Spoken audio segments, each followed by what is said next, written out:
Okay, hi everyone.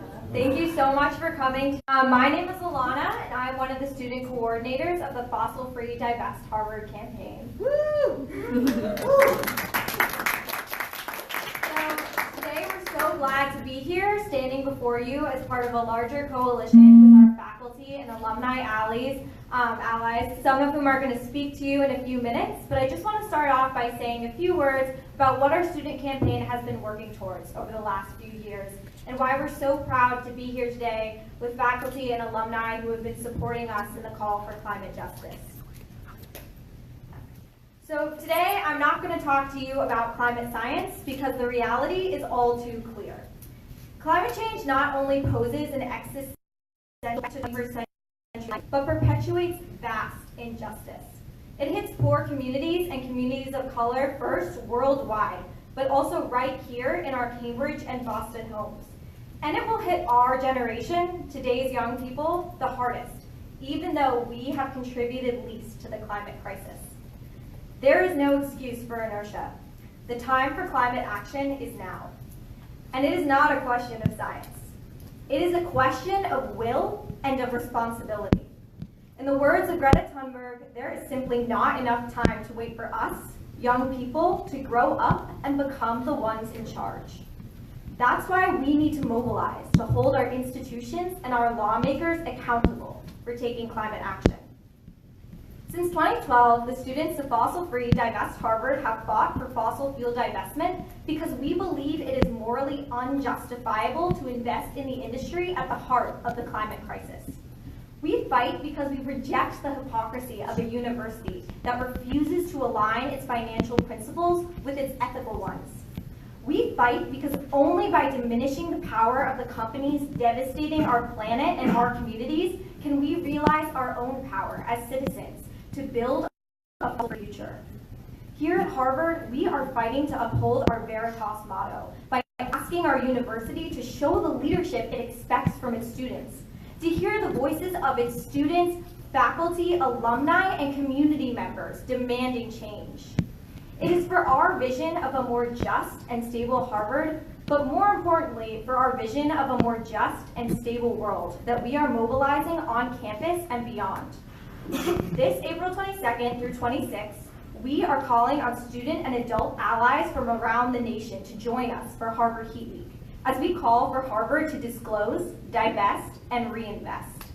We will stand alongside hundreds of allied faculty whose views central to the university's governance have long fallen on deaf ears. And on this Friday, April 26th, we will rally at 2:30 p.m. in Harvard Yard to make our greatest call for divestment and climate justice yet. Together, we will fight to put Harvard on the right side of history. Thank you.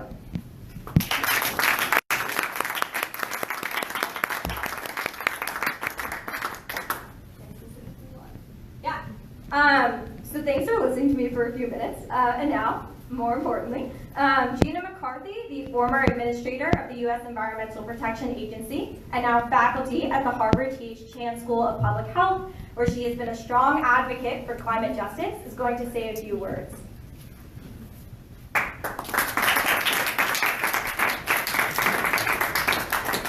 Thank you, Ilana. I really appreciate the opportunity. Thanks, everybody, for being here. I'm going to move this out because I speak loudly. I'm Irish, get over it. That's how we talk. Listen, I want to say that I have great respect for President Pacau, who I've known for many years, and I'm interested in colleges remaining a place for free speech. It's very important to me. Having said that, I disagree very strongly with the position of Harvard Corporation to not eliminate investment of Harvard dollars in fossil fuels. It is time for Harvard and other Ivy League schools to divest. They know better, get over it, move forward. I came to Harvard because I care about science. I know how important science is in both defining the challenges that we face and the solutions to move forward. Harvard School of Public Health is where I landed because the science is actually unequivocal anywhere else, in terms of its ability to help us identify public health problems and solutions, but it also has the best scientists. And it's critical that we look at science if we expect to tackle what is the greatest public health challenge of our time, which is climate change. The science and scientists at School of Public Health are under attack by an attack fueled by money from fossil fuel companies who have been doing their best to actually raise doubts about climate science and to actually discredit the scientists themselves. It's time for Harvard Corporation's investment policies to match the university's commitment to science, to its scientists, to our shared values, our views of the students, the faculty, the alumni, to put Harvard's money where it belongs, in the future, not in the past, in clean energy, not fossil fuels. I want to thank President Bacow for signing a comment letter which went to EPA about a proposal they had that attempted to discredit the best science, specifically the science from Harvard University, in terms of it being used to make important decisions at EPA and beyond. But that's not enough to do. Fossil fuels have been the energy that we have used since hominids came on this earth, but we do not need to be Neanderthals in terms of understanding what we need to do moving forward. So let's invest where our health is. Let's invest where justice belongs. Let's invest in the future, not the past. Because we know that being does not get you a seat at the table when Exxon is trying to make decisions about its own corporation. But if we divest, then you become part of a bigger table, a table with shareholders that understand that we are living in the same world together, and that's our shared responsibility to deal with a fragile world moving forward. If this university is worried that divestment means fewer fossil fuel dollars for research here at the university, I want you to keep in mind two things. One is fossil fuels investments are not smart investments. Number two, fossil fuels investments should not be used as some kind of a down payment on research dollars. That is not a fair trade for this university, and it's not a fair trade for our world. This university prides itself on educating the brightest. The question is, divestment boils down to this one issue. Are investments in fossil fuels the best and the brightest opportunity for the future of our students in the world in which we live? If that answer is no, then let's divest and let's work together to turn this university and every Ivy League school out there as an opportunity to invest in our students' future, to invest in clean energy and to fight climate change. Thank you.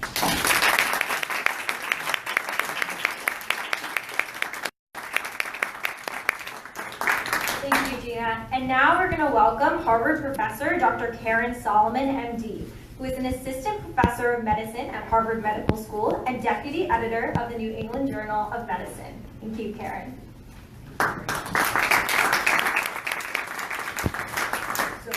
Thank you so much for having me here. I feel like I'm here today on behalf of the medical community and our patients. So I want to comment on the devastating health effects of climate change and also the culpability of the fossil fuel industry. So as you know, the burning of fossil fuels for our energy produce particular air pollutants and greenhouse gases such as carbon dioxide. And the air pollutants, like cigarettes, cause lung disease, heart disease, and death. Even worse, high levels of greenhouse gas emissions are permanently changing our climate on Earth. It's harming our health as the result of high temperature, causing sickness, premature death, and population displacement across the globe. There are more heat-related illnesses and allergies. There's increased spread of insect-borne diseases, higher rates of malnutrition, increasingly intense storms and floods, with resulting injuries and more waterborne diseases, and serious adverse health effects, including depression and anxiety. These harms threaten all of us, but has already been mentioned, they disproportionately affect children, the elderly, and poor communities.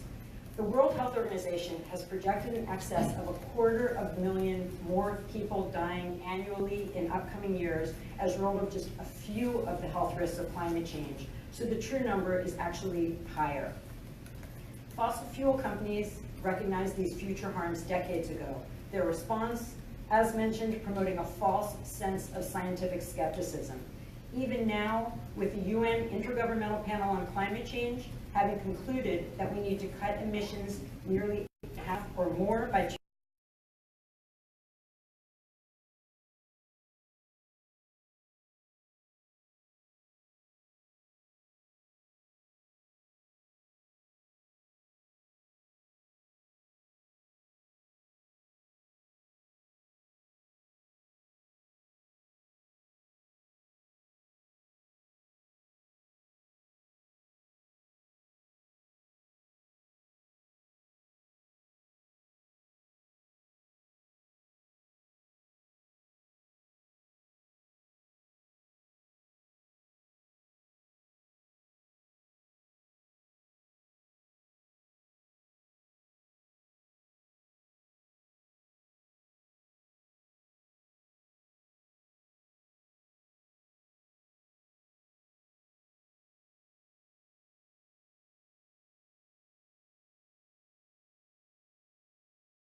Divest. So we got together and met with President Bacow and the chairman of the corporation, Bill Lee, in January. And we had a very nice conversation. Made all cases about why Harvard should be divesting, and we all left with the agreement that we would certainly be writing them another letter, but they fundamentally disagreed with the position that we were taking. So we said, we're not going to get there with a kind of rational day-to-day discussion. We had a terrific group of people. Todd Gitlin from Columbia was one of the members. Stephen Hines, head of the Rockefeller Brothers Fund. Gina McCarthy, whom you've heard from.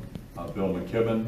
Beavis Longstreth, very distinguished lawyer in New York. A very heavy, senior, very experienced group of people, not out of the blue somewhere, people who said, this doesn't make sense for Harvard, it doesn't make sense for the country, and there is certainly a set of leadership standards that Harvard ought to be taking.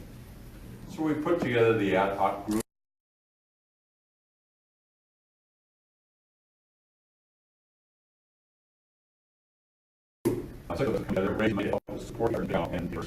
It's hard when you listen to Drew Faust and now listen to Larry Bacow and their reasons for not wanting to divest. It's hard to see a really basic, solid foundation to their thinking. You know, this is not going to be a slippery slope. Already, in fact,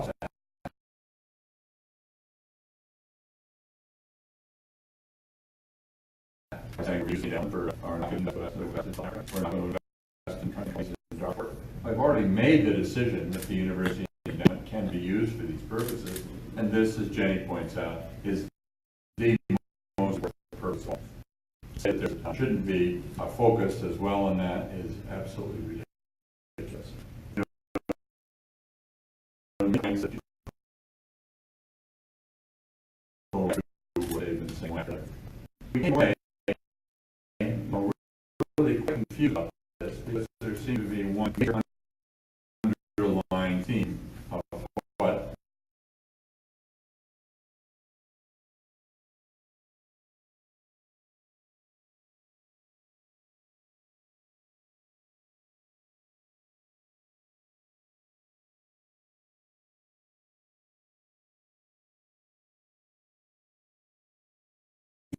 to be the message to take on the fossil industry. That would turn a variety of harms to the university. Maybe it's fear of other money coming in, maybe it's fear of faculty grants. Hard to say what it is, but it's basically somewhere in that nexus of fear of concern of, again, what Larry Bacow said, demonizing the fossil fuel industry. This is an industry that's where we are today. I was testifying 2 weeks ago in front of the Oversight Committee in the House, at which time we traced the history of fossil fuel engagement in public policy related. And now, after 20 years building institutions and doing good research during the 60s and 70s, all this came to a halt in the 1980s when the industry suddenly became aware of the fact that maybe action was going to be taken to limit carbon emissions. At which point they launched a devastating campaign, and attacks on science have been referred to today, and wore a really significant black hat. Since the middle of the 1980s, by investing in universities, in various faculty positions, by providing research, by giving students fellowships and so on, the insidious tentacles, in my view, the insidious tentacles of the fossil fuel industry are now reaching more broadly than they ever have before. Those have got to be exposed, and one of the ways of doing that is to say Harvard is no longer going to invest in future sources of fossil fuel. Very simple to say, no more investment in the development of or exploration for or development of further reserves of fossil fuels. Start right there and move there into a much more enlightened policy. What's happening today with the faculty, re-energized, numbers of faculty becoming involved, this extraordinarily important student movement, and we hope the ability, and Craig Altemose is going to speak to this, the ability to really push on alumni organizations to help move this along. It's not going to happen overnight. It's going to happen. The message should go to the university that we're not going away. We're going to be here over a long period of time until this policy change are legal, but it's maintained for a long period of time. Leading and most notable advocates for divestment. So thank you.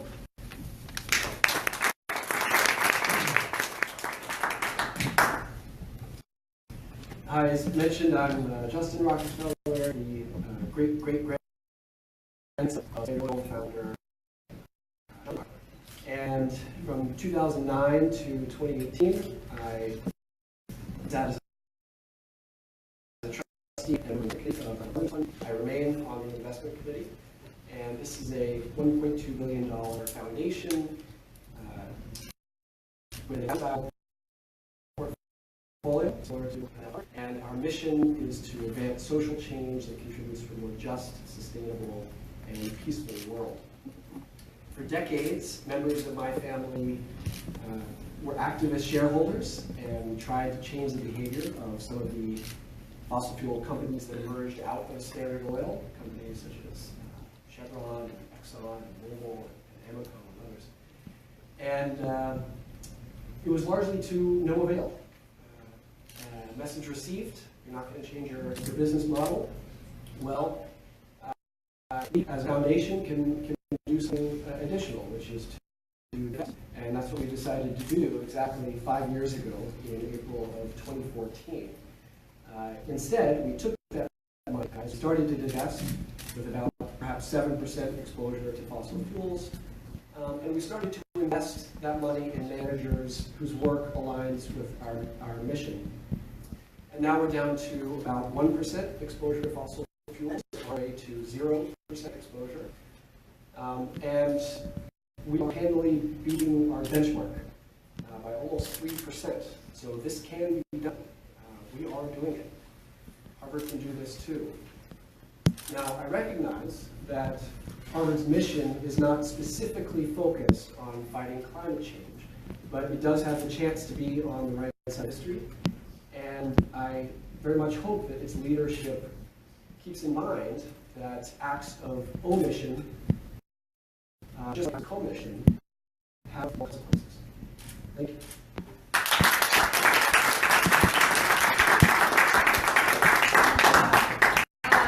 Now we're going to welcome Kelsey Wirth, the founder of Mothers Out Front and a trustee at the Winslow Foundation, which has also divested from fossil fuels. Thank you, Kelsey. Thank you, Ilana. So I'm Harvard class of 1991, but I'm really here in front of you today as a mom. I have 2 daughters who are ages 14 and 12, and it was my concern for the future that they were facing that led to my founding Mothers Out Front 6 years ago. We are a growing national movement of mothers coming together from all across the country, a shared determination for children and all children from climate change and from our use of dirty fossil fuels. When you think about the Harvard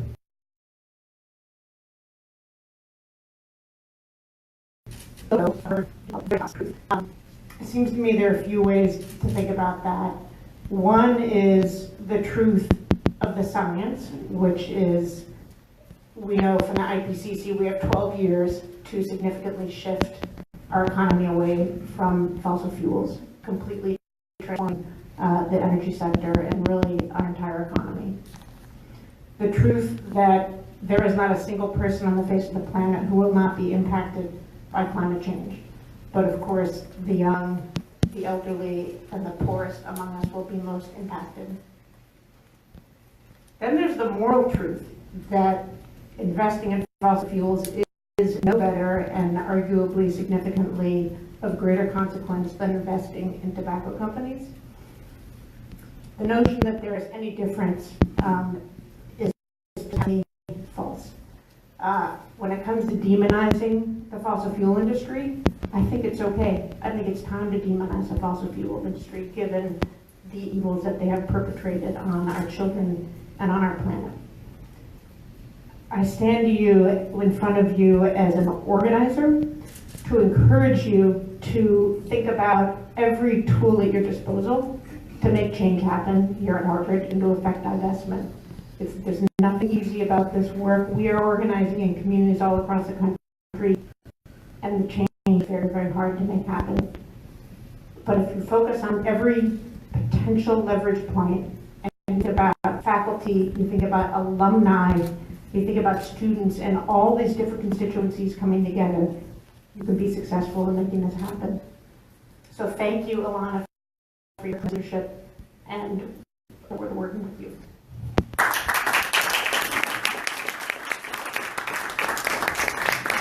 Welcome, Craig Altemose is our final speaker. Professor Bell is going to add a few more words. Thank you, Ilana. I spoke earlier on behalf of Jim Anderson, I'd now like to say just a few words myself directly. First, speaking to President Bacow and the Harvard Corporation. I want to thank them for opening up dialogue recently at a forum which President Bacow attended in Seaver Hall. And I want to thank President Bacow and earlier President Faust and Bill Lee for listening to concerns of faculty. Harvard divested 4 times in the last 40 years. Once from companies wholly owned by South African firms, once from firms doing business in South Africa, once from big tobacco, and once from companies complicit in violating human rights in Darfur. That is 4 times in 40 years. Once every 10 years is the average of Harvard's divestment in the last week.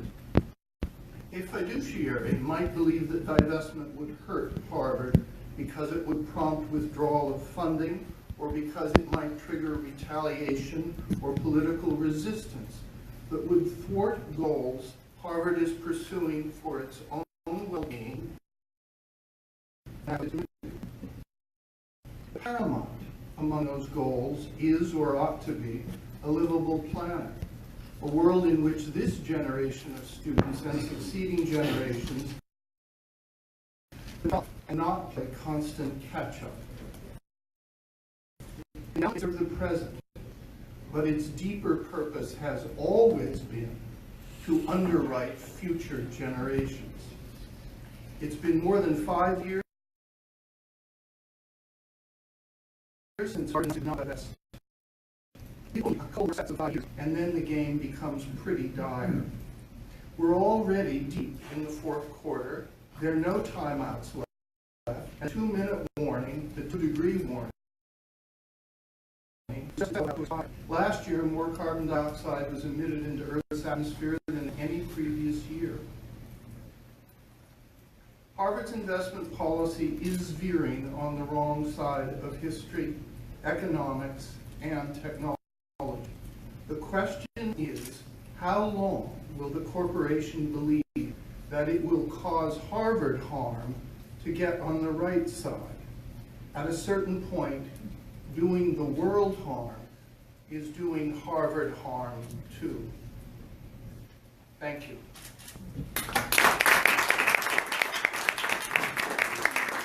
I want to welcome our final speaker, Craig Altemose, who's the Executive Director of the Better Future Project and who's a graduate of the Harvard Law and Kennedy Schools.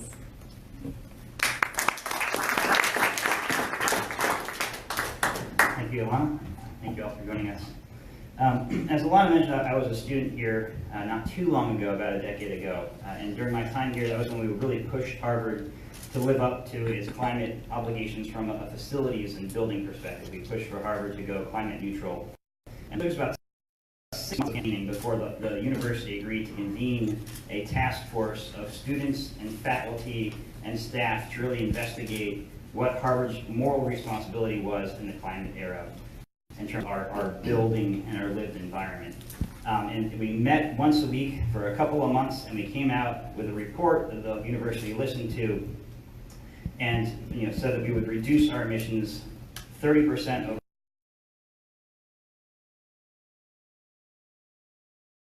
over 8 years. That was one of those things that Professor McCarthy about 10 years ago.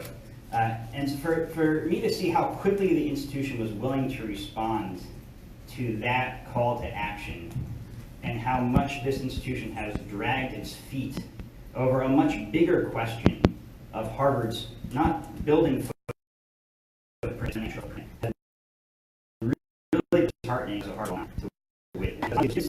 This generation and previous generations have done so much of a better job of building deep and broad support for divestment than we did around the building site.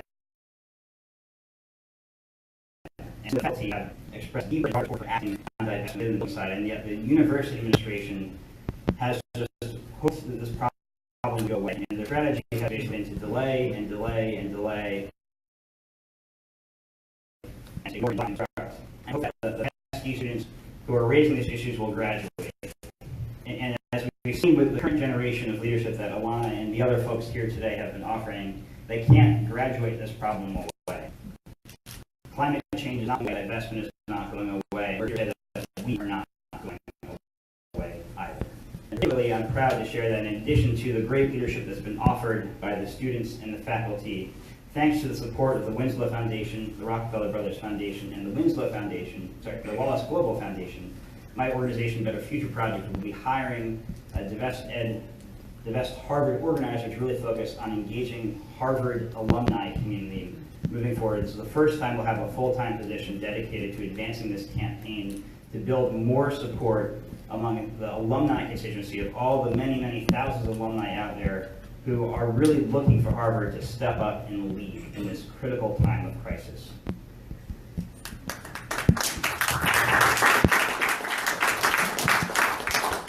And so again, the message we want to send to Harvard today is that we are here to stay, and this problem is not going away. So you need to divest immediately for moral, financial, and logical reasons. Thank you very much. And I think we're going to pivot to a Q&A now, which Ilana will lead for us. Thank you all. Welcome up all of our speakers who are still here, and then field some questions from the media before opening up to the broader audience. Yeah. Welcome. We are now open for questions from the media. Yes. Obviously, you would like this issue to be tackled as quickly as possible, but do you have a set deadline that you would like the college to address this issue by? So in our calls this HUEJ week, we're going to be asking for the university to issue a commitment to divestment by Earth Day of 2020.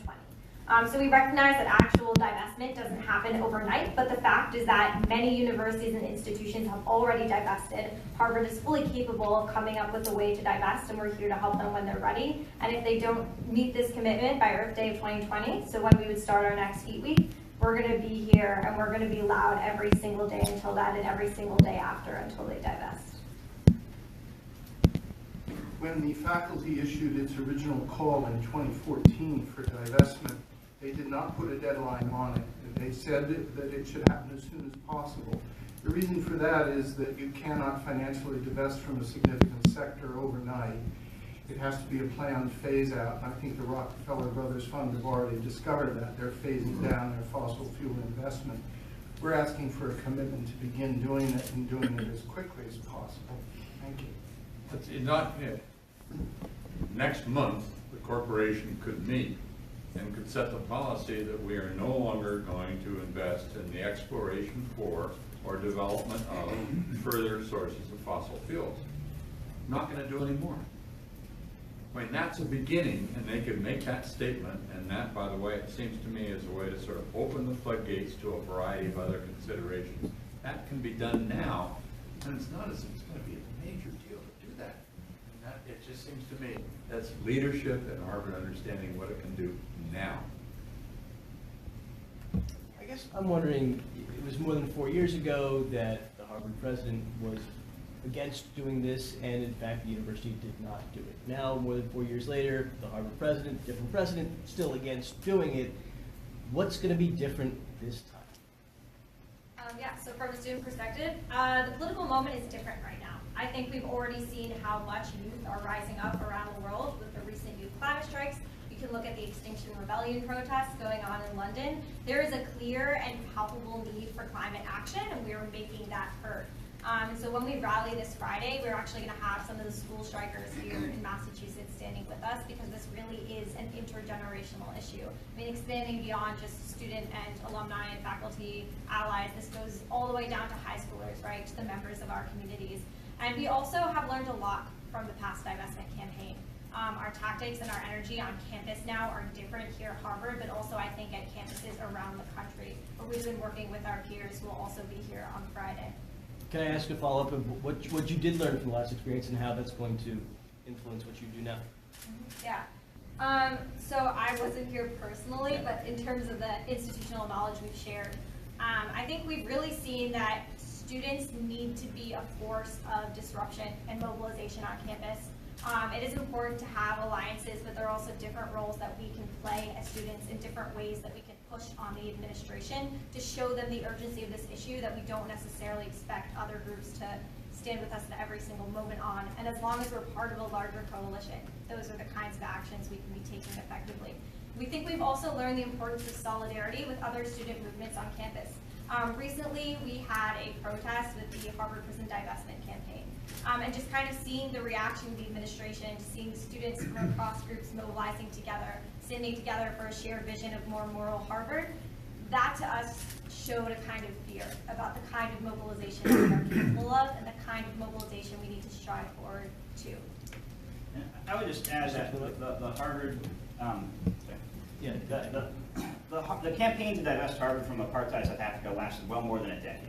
And Harvard ultimately did divest, but they were one of the last universities to do so, and it had a very low impact. And so they really got no credit. When Nelson Mandela came to Massachusetts, he did not credit Harvard for leading. Harvard was a very late follower. And for where we stand, Harvard is going to divest from fossil fuels. It is a matter of when, not if. These are loser investments. They're losing money over time. The industry is in structural decline, and it's not going to be profitable for Harvard in the medium term to be invested in fossil fuels. And the question, and so we are going to continue going until they divest, and they will divest. But the question is whether or not Harvard divests in the moment where it still counts, and where that still counts as leadership. And that's what we're calling for Harvard to do, is to exercise leadership in this moment. One other point I would just make regarding what's different now is just sort of an obvious one, which is, though there was no doubt several years ago that climate change was a huge problem, I think it's just become just increasingly plain view. Every year is hotter than the last. We've had multiple record storms. We had record wildfires. So it's just becoming increasingly difficult to ignore. A couple of other things that have changed in some ways too. Technology as renewables has gotten better and they've gotten cheaper. It's also been quite definitively shown that no large institution need suffer financially from divesting from the fossil fuel industry. 5 years ago, there was a lot of talk and a lot of articles about how this would financially damage institutions. Well, some of those articles were put out by people who used to work for the fossil fuel industry or were paid by them. Turns out those long-term analyses were not accurate, and that much deeper analyses have shown that you can divest from the sector of fossil fuels without financial loss. That's a big point. And one other point, it's increasingly obvious, as Gina McCarthy said, that this issue is tied to human rights. And Harvard has always taken action as a shareholder when it regards human rights. While climate change is certainly a matter of human rights, as the papal encyclical in 2015 clearly indicated, the poor, the vulnerable, and women around the world are the ones who are going to suffer and are suffering the most. That's become more obvious in the last 5 years.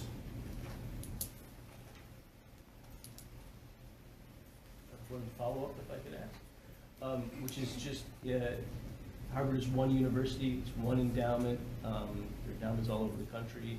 How much of this is about Harvard's endowment, and how much of it is about setting an example to other universities and other institutions?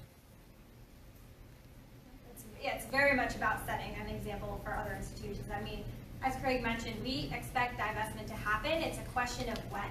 And we want Harvard to be a leader, right? I mean, that's what Veritas, or Harvard's motto, is all about. It's why they claim that their mission is to educate the citizen leaders of the world. And we want Harvard to show that leadership because of the impact it can have, because of the way that it can help inspire peer institutions, and also because of the opportunity it gives us already now to work with our peers at other universities and to mobilize far beyond this campus.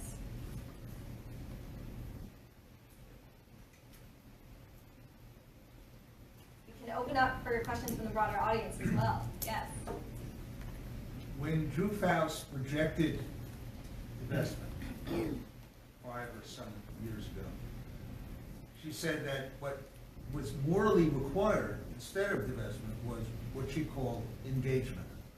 That is to say, presumably some kind of conversations with companies that would point in the right direction. When Senator Wirth and Gina McCarthy and I and others met with President Bacow and Mr. Lee in January, they repeated this invocation of engagement, resorting ultimately to what I thought was a particularly odd formulation, that we should not turn our backs, quoting, not turn our backs on the fossil fuel companies, as if fossil fuel companies are homeless people. My question is this: in all of your conversations with officials of the university, have you ever heard any concrete, substantial answer to the question, what has your engagement availed? What has it accomplished? Any of you? No. No, and I asked at a forum recently whether the corporation would produce a list of such achievements or accomplishments brought about by engagement. They have not done so, and I do not believe that they can do so. I believe they are more worried about some kind of retaliation or more worried about some kind of perception rather than they are about actually engaging to produce certain results within the business models of these companies. That's my own view. I might just add from the Rockefeller Brothers Fund side that, again, for decades, my family did engage, pointing out not so subtly the history that we share with the founding of the company. And again, to little or no avail. Now, in the 5 years since we started to divest, the price of oil has fallen about 40%. And Harvard needn't look at this as binary all at once, right? We've already discussed you can do this in phases. Rockefeller Brothers Fund started with tar sands and coal, saying we're giving ourselves less than a year to completely divest of tar sands and coal because those are the biggest offenders. And then in terms of complete fossil fuel divestment, we'll give ourselves more years, but the clock is very much ticking here. And again, this ended up being a good financial decision for us.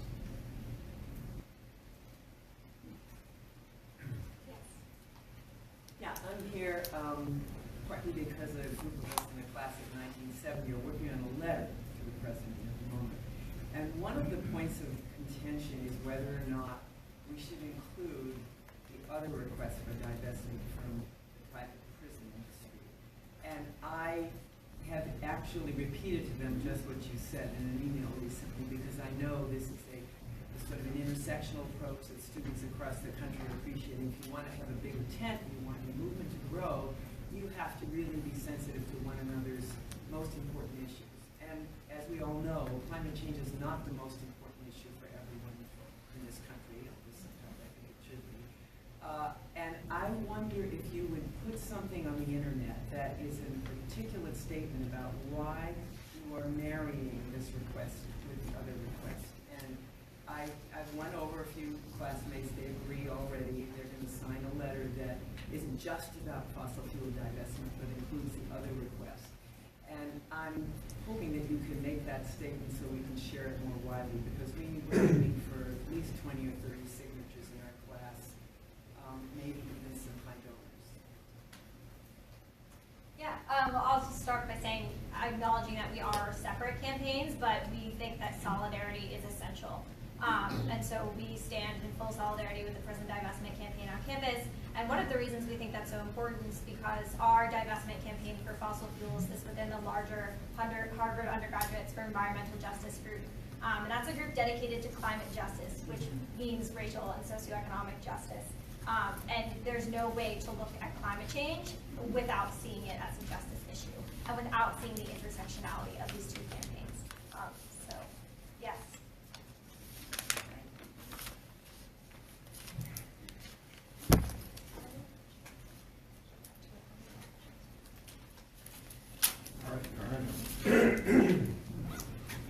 Another question is especially for Craig.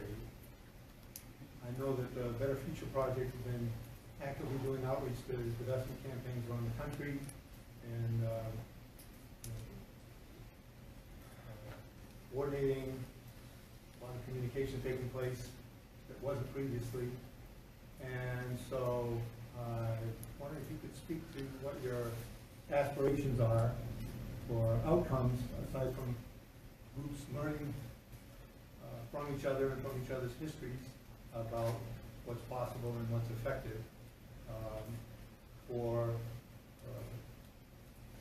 larger coordination of groups and not just students presumably, but we know there are many faculty supporters and alumni supporters around the country and around the globe.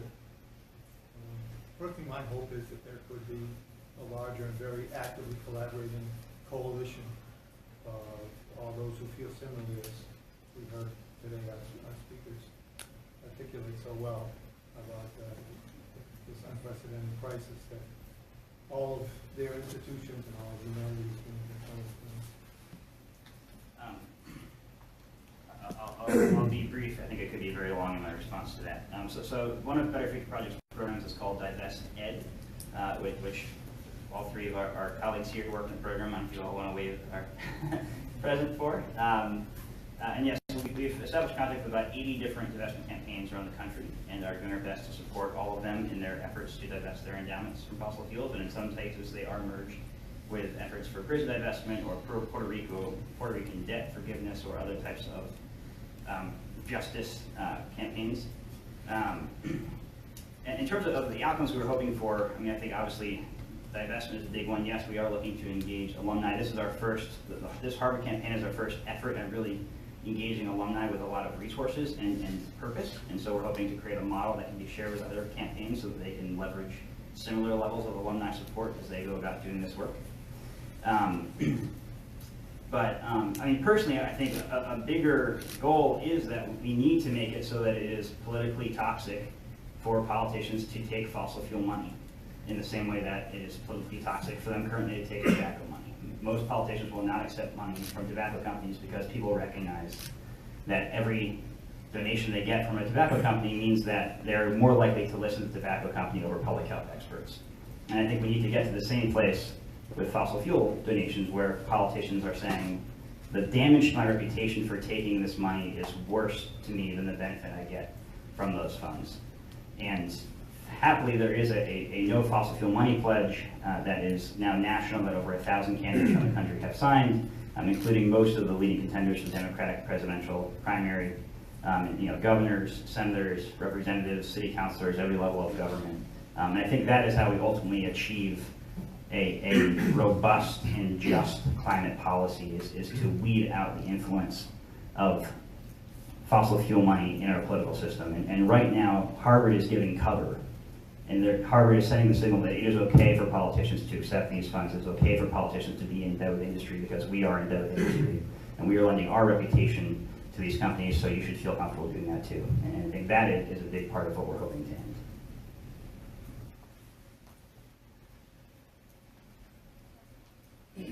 I just want to say that all your arguments are obviously right on in terms of investment, the science, politics, and everything else, but what Craig was getting to is absolutely right too, is what Harvard does matters to the rest of the world. And we can all be humble about that, and but it's good to recognize that because it has power. And it's not exactly the elephant in the room, but it's there. Well, that is a significant, if I can just add to that. I recently had a long lunch with a member of the corporation and was told at that time that they have hard research that points out that on an issue, if Harvard's name is mentioned in the story, it gets 25%, at least 25% more play. Just on that alone, there's hard data that the university has and is very aware of the power of its own reputation. So I think that's what's part of this as well, and very important to keep in mind. What Harvard does is important to the outside world.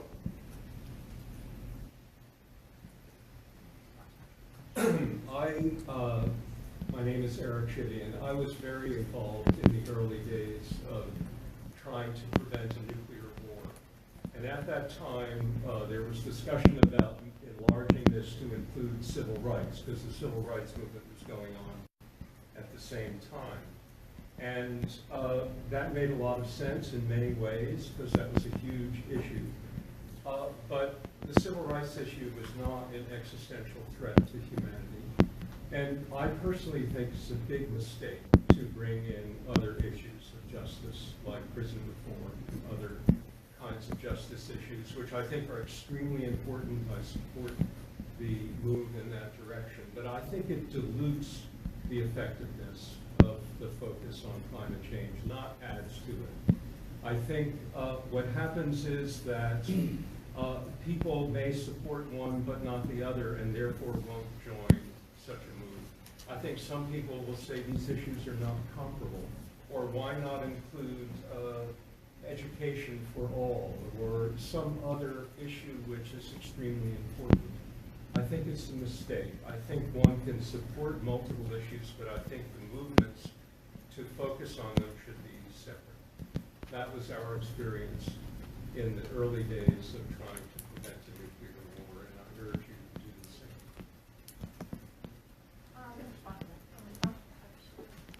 same. Eric, I think it's a really interesting point, and what you're raising is, involves a lot of complexity. Speaking as co-founder of Mothers Out Front, where we're engaging mothers all across the country, our goal is to build